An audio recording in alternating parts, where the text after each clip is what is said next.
dasarnya Undang-Undang Nomor 32 Tahun 2004 atau PP tahun 2000 Nomor 78 Tahun 2007 adalah pemekaran harus dilakukan jika masyarakat itu yang mau, tapi kita tidak mau, tapi benar tidak? Coba Pak Isnur, Pak lawyer saya nih. Ya, tadi pemeriksaan ada baru 16 pertanyaan. Pertama terkait identitas, jelasin soal nama, alamat, kelahiran, terus pendidikan, pekerjaan, maksud tanya orang tua ya. Kemudian pertanyaan terkait YouTube, siapa yang menguasai, yang mengakses, dan lain-lain. Dan Pak Haris menjawab semua tanggung jawab Pak Haris. Dan yang tadi terakhir yang cukup lama, pertanyaan terkait motif dan tujuan diuploadnya video. Jadi Pak Haris menjelaskan terkait bahwa ini adalah bagian dari upaya meneruskan temuan-temuan dalam laporan riset yang dilakukan oleh 10 lembaga terkait politik militer, penempatan militer di Papua, di mana di sana juga ditemukan dugaan-dugaan konflik kepentingan para pejabat pemerintah. Nah ini dalam bisnis ya, tambang di Papua. Dan Pak Haris tadi menjelaskan ini bagian dari meneruskan laporan tersebut dan bukan bagian dari kemudian menuduh tanpa dasar, bukan bagian dari menjatuhkan nama baik tanpa data. Dan ini kemudian bagian dari juga meneruskan beliau ini sebagai tim kemanusiaan ya, tim kemanusiaan di Papua Hussein Tanjaya.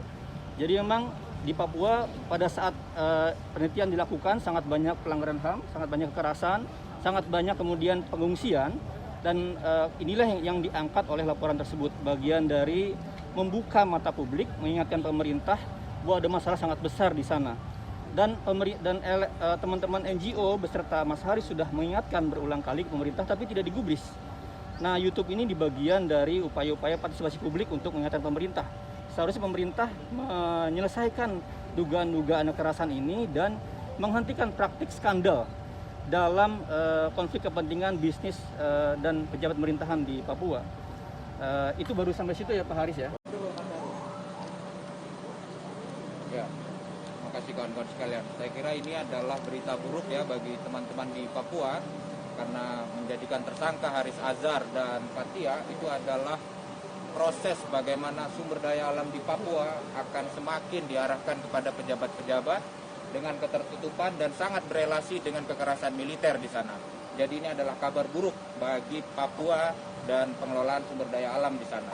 Yang kedua, ini adalah kabar buruk bagi kebebasan akademik kita. Bayangkan, ada orang yang melakukan riset dengan dilakukan dengan metodologi yang baik, kemudian disebarluaskan dan orang tersebut bisa dipidanakan. Tentu ini adalah kabar buruk yang akan mengancam universitas-universitas kita dan pusat-pusat penelitian kita bagaimana menyuarakan keadaan yang sebenarnya. Yang ketiga, ini adalah kabar buruk bagi seluruh pembela HAM di Republik kita, karena dengan mudah dia akan dikriminalisasi. Bayangkan, ikon seperti Haris Azhar dan Fathia mudah dikriminalisasi dan ditersangkakan.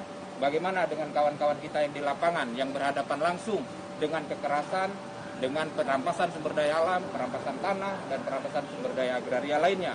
Ini adalah kabar buruk bagi semua kita, sehingga kita harus berusaha penuh membebaskan Haris dan Fathia. Terima kasih.